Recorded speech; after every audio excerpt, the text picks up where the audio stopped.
ఈ రాత్రి మన సంఘ ప్రార్థన నిమిత్తమై దేవుని యొక్క వాక్యాన్ని ధ్యానించేద్దాం. యోనా గ్రంథం పాత నిబంధన 763వ పేజీ. కొన్ని పుస్తకాలలో 763వ పేజీ. 2వ అధ్యాయంలో 9 వచనాలు మార్చి చదువుకుందాం. 10 వచనాలు ఉన్నాయి, 10 కూడా చదివేద్దాం. 2వ అధ్యాయము 1 నుంచి 10 వచనాలు. ఆ మత్స్యము కడుపులో నుండి యోనా యెహోవాను ఇలాగు ప్రార్థించెను. నేను ఉపద్రవములో ఉండి యెహోవాకు మనవి చేయగా ఆయన నాకు ప్రత్యుత్తరమిచ్చెను.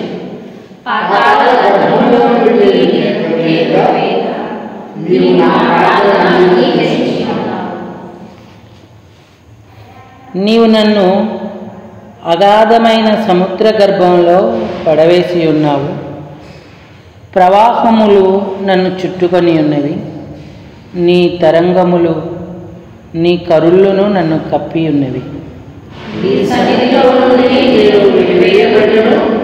నీ పరిశుద్ధాలయమున మరలాడుచున్నటువంటి ప్రాణాంతము వచ్చినంతగా జలములు నన్ను చుట్టుకొని ఉన్నవి. సముద్రాగాధము నన్ను ఆవరించి ఉన్నది. సముద్రపు నాచు నా తలకు చుట్టుకొని ఉన్నది. నేను నడునెట్టిని ఎక్కి రాకుండా భూమి గడియలు వేరుబడి ఉన్నవి. పర్వతముల మార్గములు నేను ఎక్కి ఉన్నాను. నా దేవా యెహోవా, నీవు నా ప్రాణము కూపములో నుండి పైకి రక్షించినావు. కూపములో నుండి నా ప్రాణము నాలో మూర్ఛిల్లగా నేను యెహోవాను జ్ఞాపకం చేసుకుంటుని.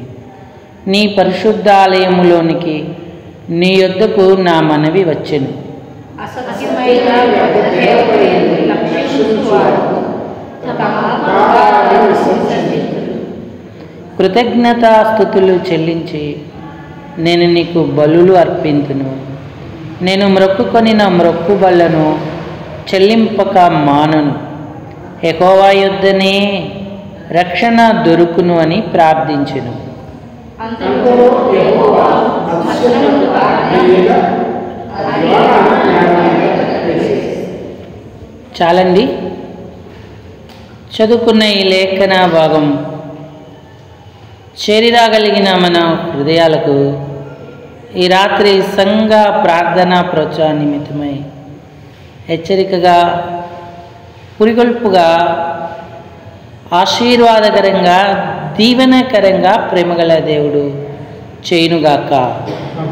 ఆమేన్. ప్రభు ప్రజలారా, ప్రభునందున్నటువంటి ప్రియమైన వారలారా, యోనా ప్రార్థన 9 వచనాలలో మనం గమనిస్తే ఒక్క వచనంలో దేవుడు జవాబిచ్చేశాడు. యోనా ప్రార్థన దేవుడు ఆలకించాడు. అయితే ఈ ప్రార్థనలో ఉన్న అన్ని ముఖ్యమైన విషయాలు మనం జ్ఞాపకం చేసుకోము, కానీ 4వ వచనం మాత్రమే మనం దృష్టి నిలుపుదాము.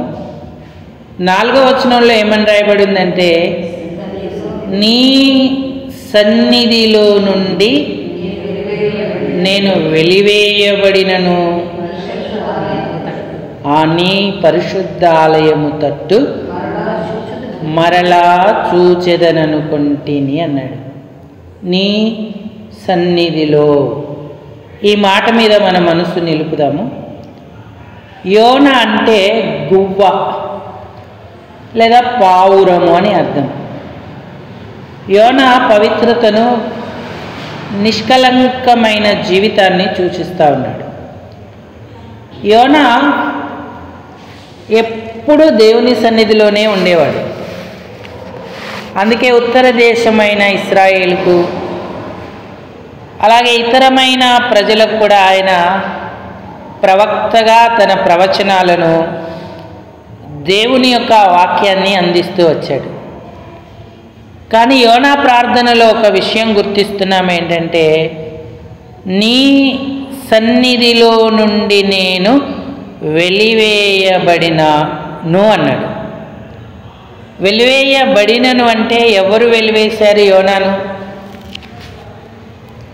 యోనాకు దేవుని సన్నిధి కంటే ప్రాముఖ్యమైనదేముంది? అయితే దేవుని సన్నిధి మనతో ఉంటే, మనము దేవుని సన్నిధిలో ఉంటే దేవుడు మన యందు ఆనందిస్తాడు, మనల్ని బలపరిచి సామర్థ్యతనిచ్చి తన కార్యాలను జరిగించేటువంటి వాడిగా ఉంటాడు. దేవుని సన్నిధిలో నుండి వెళ్ళిపోతే లేదా వెలివేయబడ్డాను అని అనుకున్నా యోనా జీవితంలో చూస్తే సముద్రపు యొక్క అగాధంలో పడద్రోయబడ్డాడు, పాతాళ గర్భములోకి వెళ్ళి కేకలు వేశాడు, మరి సముద్రపు నాచున తలకు చుట్టుకున్నది అన్నాడు. ప్రాణాంతము వచ్చునంతగా పరిస్థితి యోనాకు ఏర్పడింది.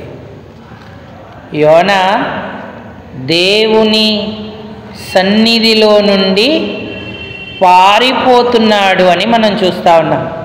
1వ అధ్యాయము 3వ వచనం. అయితే యెహోవా సన్నిధిలో నుండి తర్షీషు పట్టణమునకు పారిపోవలెనని. యోనా వెలివేయబడినను అని అనుకున్నాడు, కానీ యోనాయే యెహోవా సన్నిధిలో నుండి పారిపోతున్నాడు.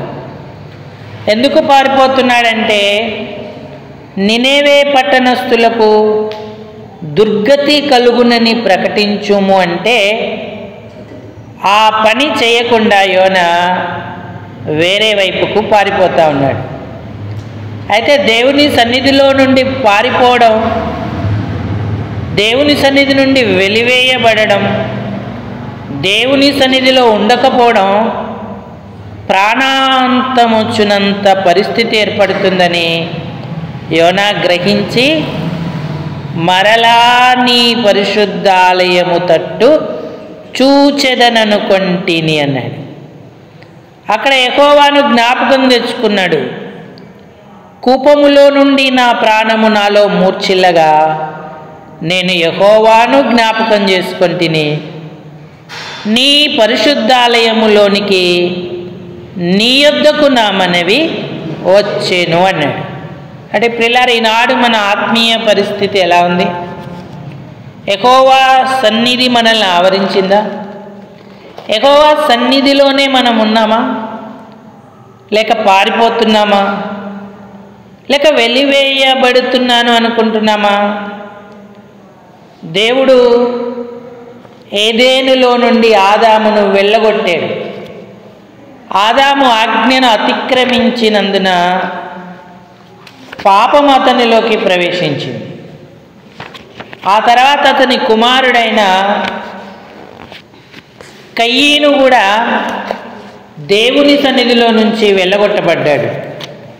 4వ అధ్యాయము ఆదికాండం 4వ అధ్యాయము ఆదికాండము 12వ వచనం చదవండి.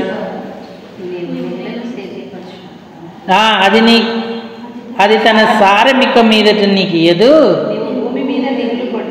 నువ్వు భూమి మీద దిగులు పడుచు దేశ దిమ్మరివై ఉందువు. అందుకు కయీన్ అన్నాడు. ఎందుకు కయీన్ ఏం చేశాడంటే తన తమ్ముడైన హేబేలును చంపాడు. దేవుడు వచ్చి నీ తమ్ముడైన హేబేలు ఎక్కడ అంటే నా తమ్మునికి నేను కావలివాడనని వంకరగా సమాధానం చెప్పాడు. అప్పుడు నువ్వు చేసిన ఈ పనేమిటి అని చెప్పి కయీనును దేవుడు శపించి, లేదంటే శపింపబడిన వాడవని చెప్పి అతన్ని అక్కడ నుండి పంపివేశాడు. అప్పుడు కయీను ఏమన్నాడంటే 13వ వచనంలో నా దోష శిక్ష నేను భరింపలేనంత గొప్పది, నేడు ఈ ప్రదేశము నుండి నన్ను వెళ్ళగొట్టితివి, నీ సన్నిధికి రాకుండా నీ సన్నిధికి రాకుండా వెలివేయబడి దిగులు పడుచు భూమి మీద దేశదిమ్మరినై ఉందును అన్నాడు. నీ సన్నిధిలో నుండి వెలివేయబడి ఈ ప్రదేశము నుంచి నన్ను వెళ్ళగొట్టితివి అంటూ అన్నాడు. ఏ సంఘానికి, ఏ కుటుంబానికి, వ్యక్తిగతంగా ఏ వ్యక్తికి దేవుని సన్నిధి ఉండదో, దేవుని సన్నిధిలోకి మనం రామో, ఈ దిగులు, దేశదిమ్మరితనం ఇలాంటి పరిస్థితులన్నీ కూడా ఎదురవుతూ ఉంటాయి. ప్రాణాంతమంచునంత పరిస్థితులు ఎదురవుతూ ఉంటాయి. అయితే మనం దేవుని సన్నిధిలో ఉండాలనే దేవుడు కోరుతూ ఉన్నాడు. దేవుని సన్నిధి మనకి ఎంతో భద్రతనిస్తుంది, దీవెనిస్తుంది, క్షేమం ఇస్తుంది. తన భక్తులతో ఆయన ఎప్పుడు ఏం సెలవిస్తాడంటే, నా సన్నిధిని వెతుకుడి అని ఆయన ఆజ్ఞాపిస్తాడు. దావీదు దేవుని స్వరం విన్నాడు, ఆయన సన్నిధిని వెతుకుతున్నాడు, అక్కడ అన్నీ సంపాదించుకుంటున్నాడు. 27వ కీర్తన 27, 8వ వచనం. కీర్తన 27, నా సన్నిధి వెతుకుడని నీవు సెలవీయగా నీ సన్నిధి నేను వెదిగెదను అని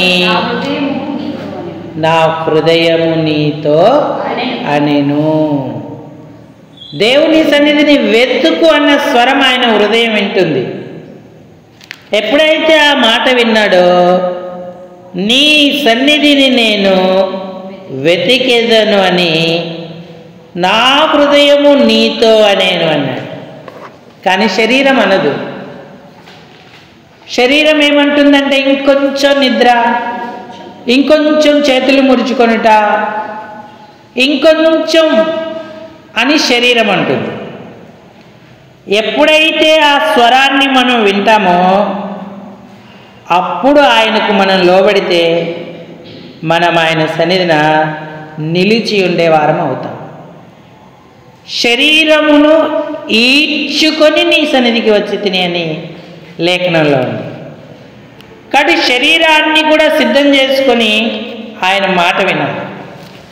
కొన్ని సందర్భాలు తెల్లవారుజామునే దేవుడు మనల్ని తడతాడు, ఎవరు ఉండరు, చెయ్యొచ్చి తగిలినట్టు అనిపిస్తూ ఉంటుంది. మెలకు వస్తే ఎవరు ఉండరు, ప్రార్థన చేద్దాం అనుకుంటాం, మళ్ళీ దుప్పటి కప్పుకొని పడుకుంటాం. కొన్ని సందర్భాలు స్వరం కూడా వినబడుతుంది, పిలిచినట్టుగా అనిపిస్తుంది పేరు పెట్టి, కానీ మరలా మనం మత్తులోకి వెళ్ళిపోతూ ఉంటాం. అంటే దేవుడు లేదా దేవుడి దూతలు ఆయన సన్నిధి వెతకమని మనల్ని ప్రేరేపిస్తూ ఉంటాయి. హృదయం అయితే అంటుంది వెతుకుతానని, కానీ శరీరాన్ని కూడా సిద్ధం చేసుకొని ఎప్పుడైతే మనం ఆయన సన్నిధిలో ఉంటామో అప్పుడు మనకు ఫలాలు కలుగుతూ ఉంటాయి. ఆయన సన్నిధిని ఏమున్నది చూడండి. 16వ కీర్తన 16,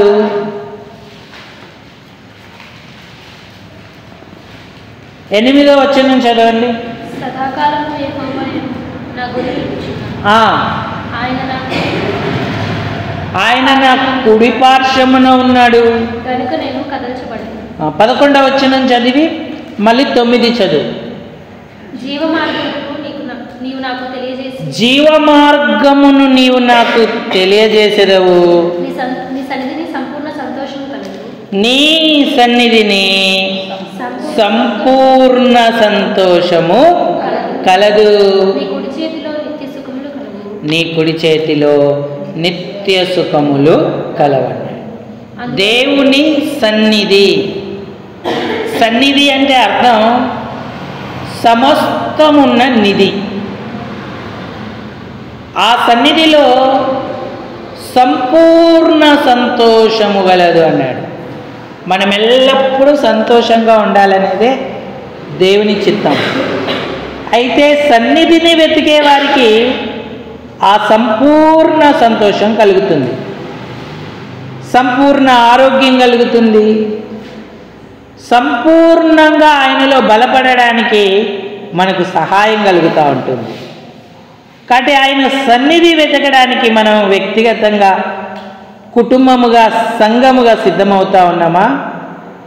9వ వచనంలో అందువలన నా హృదయము సంతోషిస్తుంది, నా ఆత్మ హర్షించుచున్నది, నా శరీరము కూడా.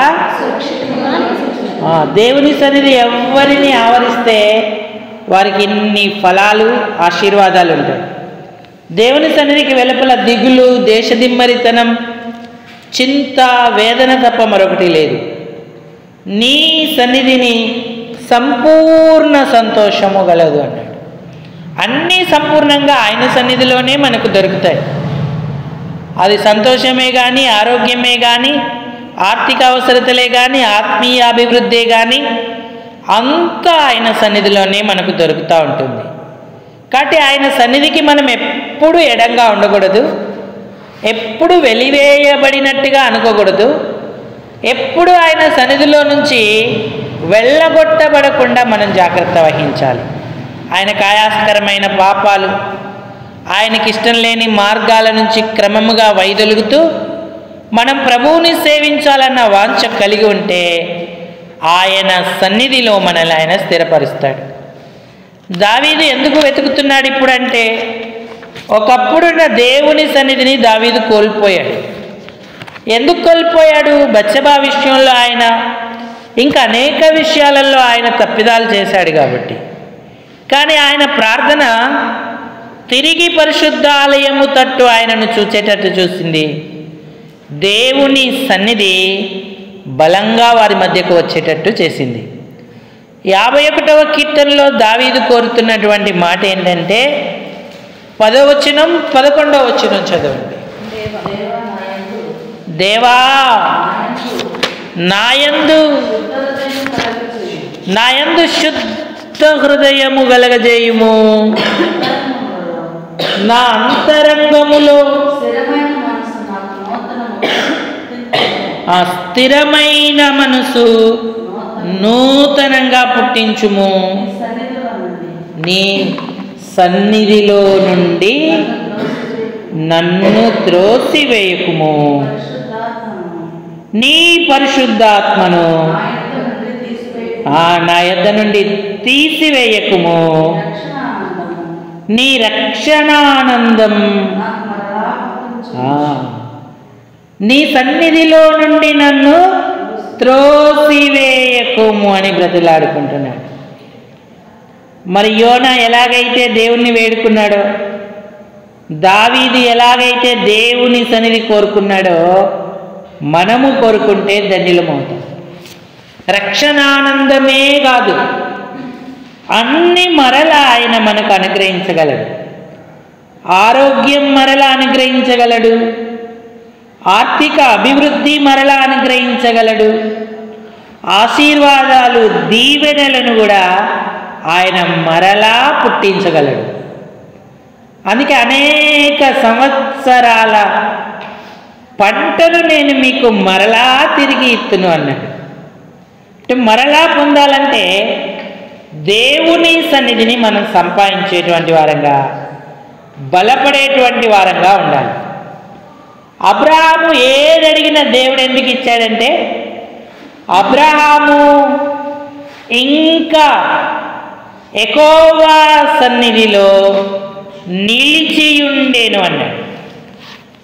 అబ్రహాము ఇంకా యెహోవా సన్నిధిలో నిలిచి ఉన్న కారణానే అన్ని ప్రార్థనలకు అబ్రహాముకు ప్రతిఫలం, దీవెన దొరికింది.